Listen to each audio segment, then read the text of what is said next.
Imagine you are holding a jar. You take off the lid, and the first thing to hit your nose would be a resinous, waxy, piney scent.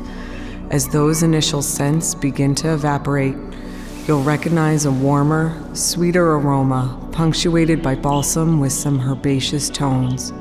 What's in the jar? It's the embalmed organ of a dead person that lived several millennia ago. What you just smelt was a canopic jar.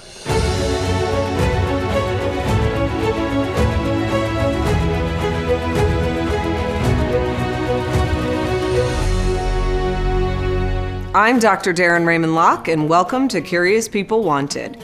Let's talk about mummies, and let's not confine it to ancient Egypt either. There are various cultures throughout the world that practice mummification, and all of them had their own rites, rituals, and reasons for doing so. And if you stay with me to the end, I'll tell you about the Incan mummies of Peru. But let's start with Egypt since it's the best known. The term mummy was actually coined in the 7th century AD after Arabs encountered Egyptian mummies for the first time. Upon noticing the dark color of the dried skin, they thought that the bodies were actually covered in tar or a mineral pitch called bitumen. As a result, they termed the dead body mumia, which is the Arabic word for tar or bitumen. In ancient Egypt, however, dead bodies were called kat, and those that had undergone the rites of mummification, sa. Although people traditionally view mummification as starting during the Old Kingdom around 2600 BC, it actually began over a millennium earlier, before any dynastic rule was established in Egypt. During this period, when a person died, there was no artificial means of preservation. The body was simply wrapped in goat hide and buried in a shallow, oval pit in the desert sand. The sand was so hot that over time the body would dry out, preventing the development of any bacteria or fungi that would break down and eat tissue.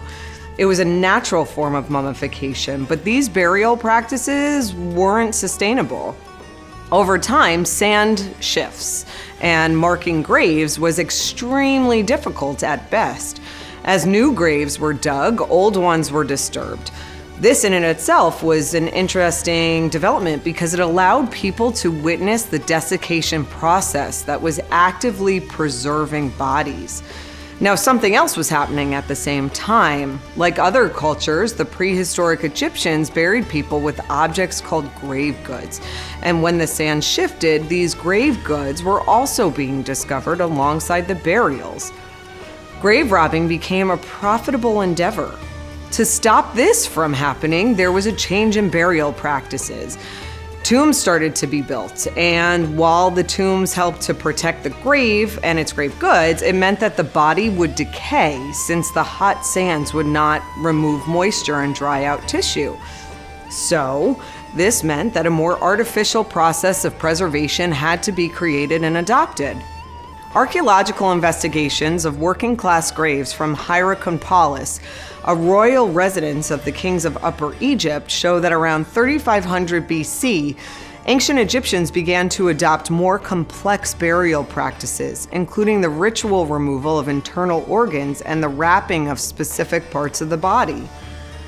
Over the next 1,000 years, these practices advanced and became more similar to an embalming process.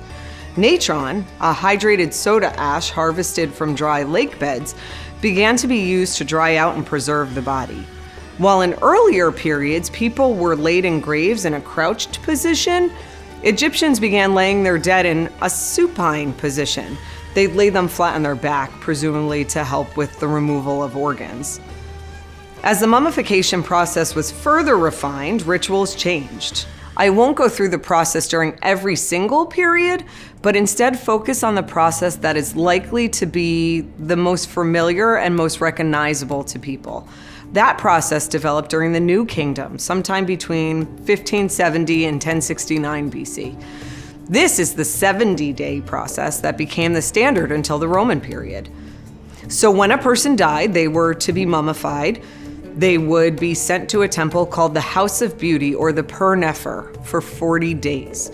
During this time, the most necessary organs, which were the stomach, liver, lungs, and intestines, would be removed, washed, soaked in natron, treated with hot resin, bandaged, and placed inside canopic jars. These organs would help the spirit live on in the afterlife. The heart, which was viewed as the center of a person's being, was left in place. The brain was pulled out or scrambled with a long bronze probe and thrown away because it was seen as unimportant. After the organs were removed, the body cavity would be stuffed with linen, natron, and resin, the fingernails and toenails tied on, and the body dried with even more natron. Once this 40-day process was completed, the body was taken to another temple, the Wabet, or the House of Purification.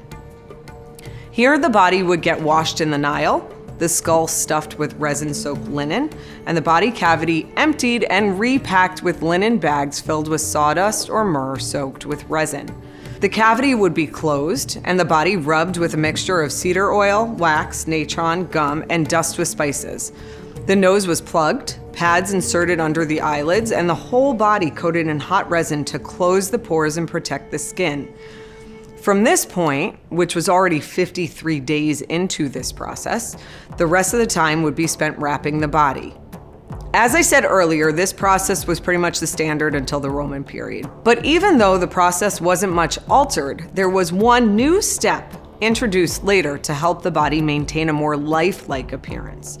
This step involves stuffing the body under the skin with linen, fat, mud, sand, and sawdust to fill out some of the surfaces that would have shrunk during drying. Likewise, instead of placing organs into canopic jars, they were wrapped with small figurines of the sons of Horus and placed back inside the body. After the 9th century BC, a wide range of people were mummified, and it was impossible to perform the process in good time. The bodies began to decay before embalmers could actually begin, so as a result, traditional methods of embalming were substituted for covering bodies in black resin.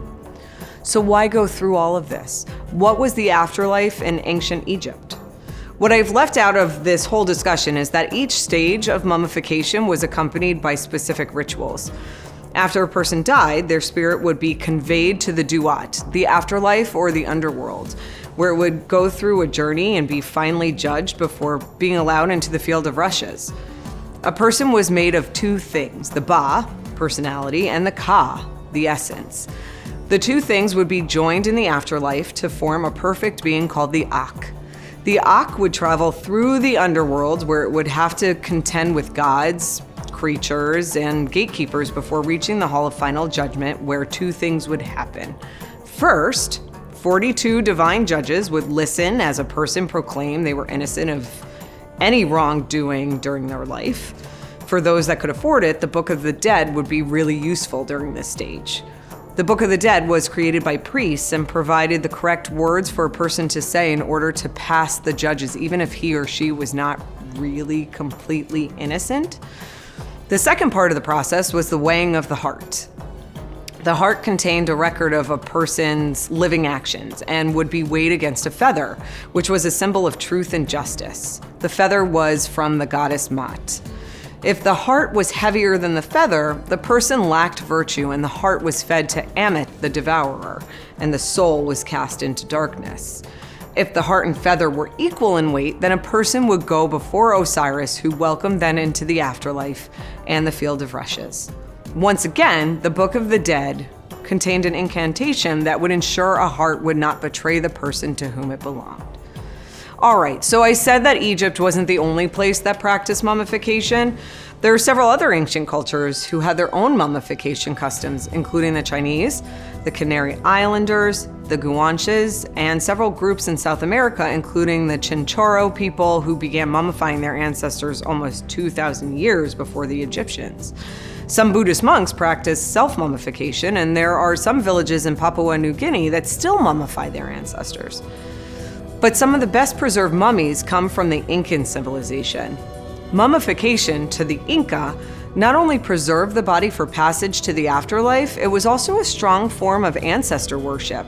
It was a physical link between the living and the gods, and a way of preserving power rather than memorializing it. The Inca gave mummies places of honor and physically brought them to important ceremonies like marriages and harvests. They also had festivals for their dead where mummies would be marched through the streets and offered food and drink. But there are also other types of Incan mummies, specifically human sacrifices, that were preserved because of the environment rather than purposeful embalming. The Inca conducted mountain sacrifices and allowed the dead to be naturally mummified by the cold, airy, windy environments of these mountains. And it was there that human sacrifices were offered.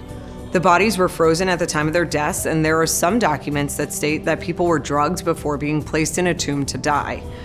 After about 1950, archaeologists began really paying attention to these mountain sacrifices, and several have been found at 17,000 feet or more above sea level. All of the bodies found have been incredibly well preserved. Several mummies found at Ambato and Uyayaco are so well preserved that their skin texture is actually still visible, as are their brains and internal organs. Please like and share this video, subscribe to our channel, and feel free to comment if there's a topic you'd like me to explore more. But most importantly, remember to stay curious.